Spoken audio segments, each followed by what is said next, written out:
dungeon to me. We had property we didn't know where it went, who it came from, with no tags, no file numbers, no nothing. And that's what Joe had to work with. It went back years and years and years. I went as far back into the dungeon as I could go. And it was dirty work. It was rank, it stunk. Months and months I was down there. There was no rhyme or reason to it. What a monumental task you have put before you. At some points, I think, how much longer do I expend energy when I don't feel like I'm accomplishing anything? But you have to follow up because you didn't want to disappoint this family. I did not stop. It was like nothing I had ever done before.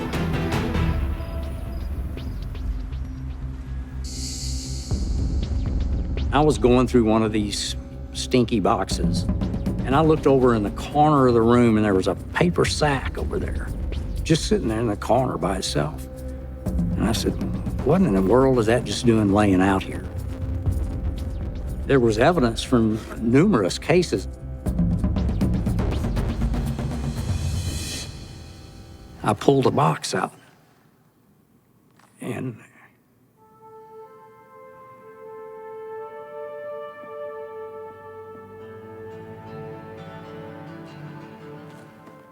just a minute.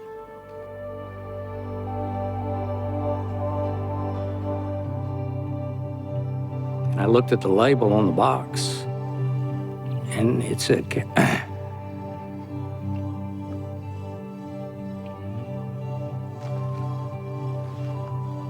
Catherine Powell. There, hidden in the dungeon for over 2 decades, the evidence that could finally solve Catherine Powell's 26-year-old murder investigation. I cannot tell you how I felt. I mean, I was just stunned because this is unreal. Unreal. So I immediately stormed upstairs. So I'm sitting down there, just collecting dust. You have got to be kidding me. I'm surprised he didn't scream bingo clear down the hall, but he was very excited. Hopeful this is the key to unlocking the Powell murder, Sheriff J.B. Smith authorizes the evidence to be sent to a specialized lab. It was almost like I was scared, but I was excited at the same time. After all these years, can a viable sample be found? Things today are packaged to preserve DNA, preserve saliva. And back in the 80s, that didn't happen. They put it in a box and left it. And that evidence degrades after a time if it's not stored properly.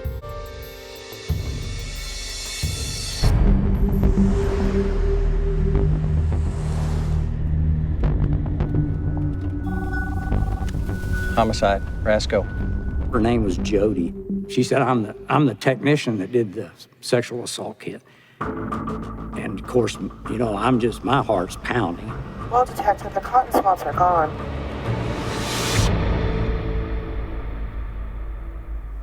There wasn't anything there. And there was a long pause, and she said, But I got DNA off the stick. There should be enough for you to run it in the system.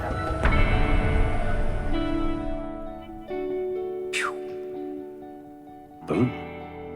I would say it was a state of shock. Well, I've said oftentimes there's a living proof there is a God. The DNA still has to be analyzed. The question comes into your mind is, man, is this going to show that Henry Lee Lucas killed Catherine? Or is it going to show somebody else killed Catherine? Anxious, Rasco rushes the DNA report to the crime lab in Garland. I took him the report, handed him the report personally. Are these all the profile docs from the lab? That's it. When I know something more, I'll call you. Okay.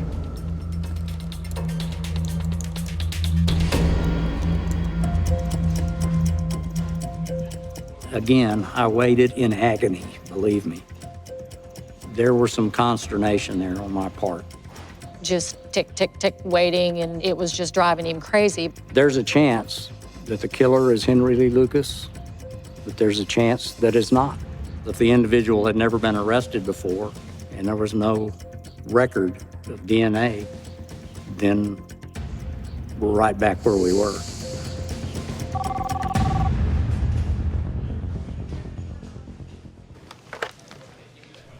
Detective Rasco. Usually when the answer comes back, it's like Christmas. But when the DNA results came back, they did not match Henry Lee Lucas. The DNA, however, does match someone else. Someone who has never been connected to Catherine's murder. What? And he told me the name of the suspect. His name was Thomas Dunn. Thomas Dunn? I said to myself, who the heck is Thomas Dunn? Thomas Dunn? For over 2 years, the Smith County Sheriff's Office has been working on Catherine Powell's cold case. Finally, they have the evidence to put a viable suspect in their crosshairs. A man no one investigating the case had ever heard of before. Thomas Dunn. DPS in Garland says, your suspect is in a penitentiary in Texas. And I said, well, what's he in there for? He said he's in there for sexual assault. That's why we had his DNA on file. So I said, my goodness gracious. Thanks. Thomas Dunn. Thomas Dunn. Here we go. But there's a catch. Thomas Dunn was getting ready to come up for a parole hearing in 6 weeks. Just imagine, after years of investigation, and now your suspect is coming up for parole. Now time's ticking again. We had no reason to believe that Thomas Dunn would not continue to commit crimes. There was nothing indicating that he was rehabilitated. Despite the DNA evidence, to ensure justice, detectives Joe Rasco and Pam Dunklin fear they need more. What they need is a full confession. We got to get this guy in murder before he gets out. So, what's your plan? Well, we pulled Dunn up in the system, and he's got a bunch of burglaries on his sheet. We're going to go down there, and we're going to tell him that we're down here to talk to him about these burglaries that he was never convicted of. The statute of limitations had not run out. Get him looking the wrong way. Yeah. Reel him in, nice and easy, then hit him with the DNA. Joe and Pam learned early on that when you interview somebody, you talk slow, talk low, and you know when to shut up.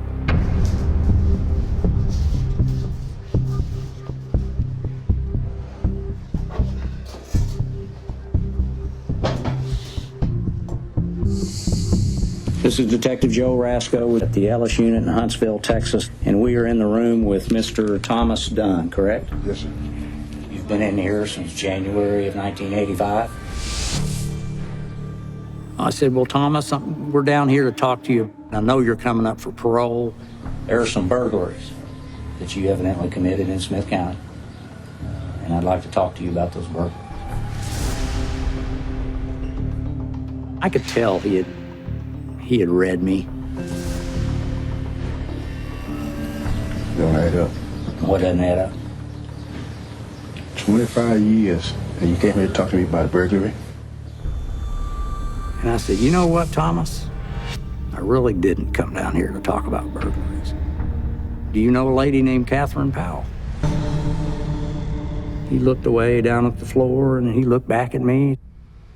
Never heard of her.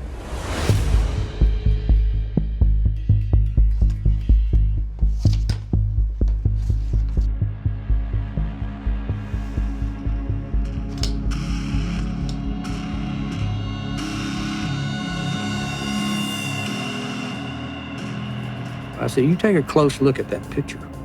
You know that lady? Never seen her before in my life. Well, we've got a real big issue, Mr. Dunn. Can you explain to me what your semen was doing in her vagina? I know I cannot. I have never, in the years and years that I had been doing this, seen a look on a suspect's face that I was interrogating. Cold, busted. If he had been standing up, I promise you, his knees would have buckled and he probably would have gone down. He was absolutely staggered. Dude, I finally got you. And you're gonna pay the price now. Confronted with the evidence, Dunn admits in court he raped and murdered Catherine Powell. And with his confession, investigators are able to piece together what happened that day, 28 years ago.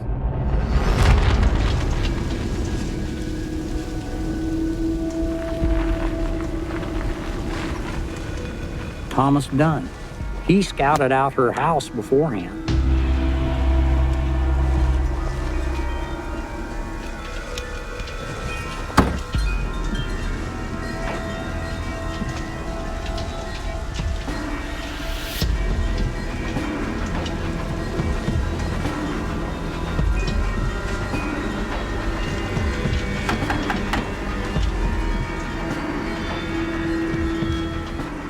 He just knocked on the door. And she was alone. And he knew she was going to be alone.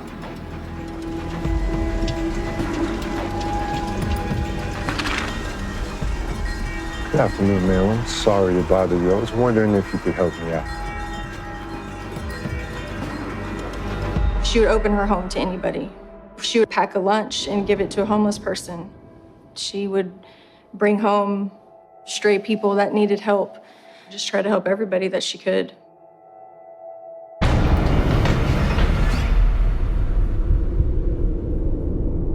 Thomas Dunn receives a life sentence. After 29 years, Catherine's mother, Dorothy, is finally given some peace of mind. And so, too, is Detective Joe Rasco. I believed in Joe. Joe believed in it. This is a part of my life and a part of Joe's life that we'll remember forever. It was like, this is finally over.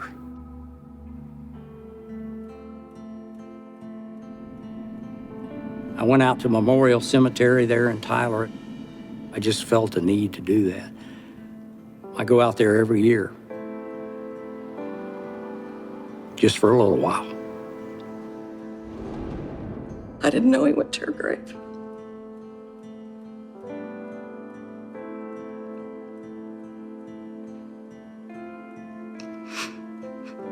He's amazing. We knew that it really got to him. And we knew that when this was over, he was changed. He's a good man. It makes you realize that things can be done. Some family members have waited their whole life to know what happened. Her children, her grandchildren, her mom, they got their answers.